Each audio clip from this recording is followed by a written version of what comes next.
चल जल्दी बाहर आ। তো মুরগিটা ভালুকটাকে বরফ দিয়ে সাজিয়ে জোকারের মতো মূর্তি বানিয়ে দেয়। অসাধারণ। খানেকটা পান বানাও আমার জন্য। তো মুরগিটা চলার মতো স্কেটটাকে ভালুকটা আচ্ছা মতো ধার দিয়ে দেয়। স্কেটটা কেমন ভাবে ধার দেয় সেটার উপরে চুল ফেলার সাথে সাথে চুলটা কেটে যায়। এবার মুরগিটা বরফের উপরে চলার জন্য স্কেটটাকে পায়ে বেঁধে ফেলে, কিন্তু পায়ে বাঁধার পরে মুরগিটার সাথে এবার কি হলো দেখুন। এবার মুরগিটা ভালুকটাকে শিক্ষা দেওয়ার জন্য উপর থেকে একটা বরফের বল করে নিচে ফেলে দেয়। এবার ভালুকটা যখন এটাকে দেখে তো ভালুকটা তো বেঁচে যায়, কিন্তু বরফটা বড় হইতে হইতে একটি পাথরে বেঁধে মুরগির মাথার উপরে গিয়ে পড়ে। ও ভাই ये क्या, তো মুরগিটা বরফটাকে ভেঙে এবার ভাব নিতে শুরু করে দেয়।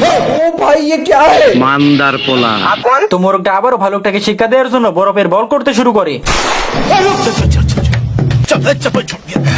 ये क्या हो गया?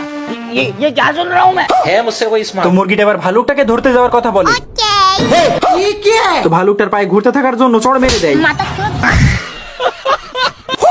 তো মুরগি বরফের উপরে খেলে বেড়ায়, এদিকে ভালুকটা মুরগিকে শিক্ষা দেওয়ার জন্য একটি গাছ কাটতে শুরু করে। তো পুটকির উপরে পানি দিয়ে মুরগিটাকে একেবারে বরফে পরিণত করে ফেলে। তো ভালুক ওইদিকে চলে যায়, এদিকে পুচকেটা বরফটাকে দুই ভাগ করে ফেলে। তো ভালুকটা ঘরের ভিতরে ঘুম পাড়ছিল, এদিকে মুরগিটা বাইরে থেকে তীর দিয়ে ঠুকা মারে।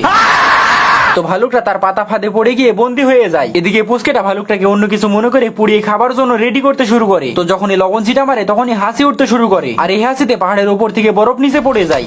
তো আবার ভালুকটা পুচকেটাকে নিয়ে মুরগিটাকে সাহায্য করার জন্য চলে যায়। है मुझसे कोई स्मार्ट। खत्म हो गया भैया मैं। कौन है?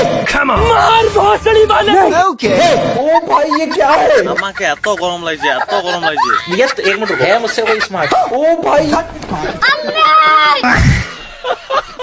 তো পার্ট 1 এ আমরা দেখেছিলাম যে কুত্তাটা উকুনের জ্বালায় একেবারে অতিষ্ঠ হয়ে যায়, যার জন্য কুত্তাটা এবার তার শরীর মেজে গোসল করার জন্য অনেকগুলো ব্রাশ কিনে নিয়ে যায়। মানে কুত্তারও সম্মান আছে। তো কুত্তাটা এবার অনেকগুলো পাউডার আর মলম দিয়ে ব্রাশ দিয়ে গোসল করতে শুরু করে দেয়। তো বাইরে তো কুত্তাটা অনেক আরাম করে গোসল করেছিল, কিন্তু তার চুলের ভিতরে উকুনটা অনেক বেশি আরাম করে গোসল করতে শুরু করে দেয়। কি বলবো।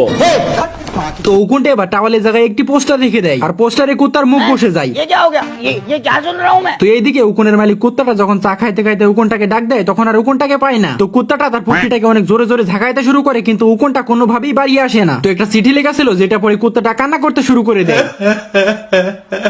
कैसे कैसे लोग रहते हैं यार। ये क्या हो गया? ये क्या सुन रहा हूँ? ও ভাই अभी बदत है भाई, अभी बदत है। মানে এবার নেকড়েটা ফু দিয়ে পাকা ঘরের দরজা ভাঙবে। তো এবার নেকড়েটা দূর থেকে দৌড়ে এসে ধাক্কা দিয়ে দরজা ভাঙবে। अच्छा अच्छा। তো এই পুচকেরা ঘরের ভিতরে আনন্দে ডান্স করতে শুরু করে।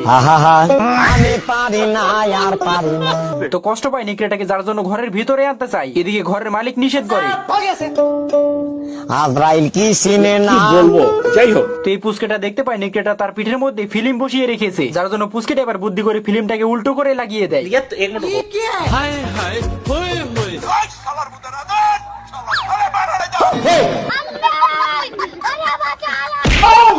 তো পুচকে গুলো এবার লিফট নিয়ে নিচে নেমে যায়। তো নেকড়েটা ওদের মতো লিফটে চড়তে যায়, কিন্তু লিফট নিয়ে তো পুচকে গুলো চলে গেছে, কিন্তু নেকড়েটা কিসে চড়েছে বুঝলাম না। माँ चूद गई।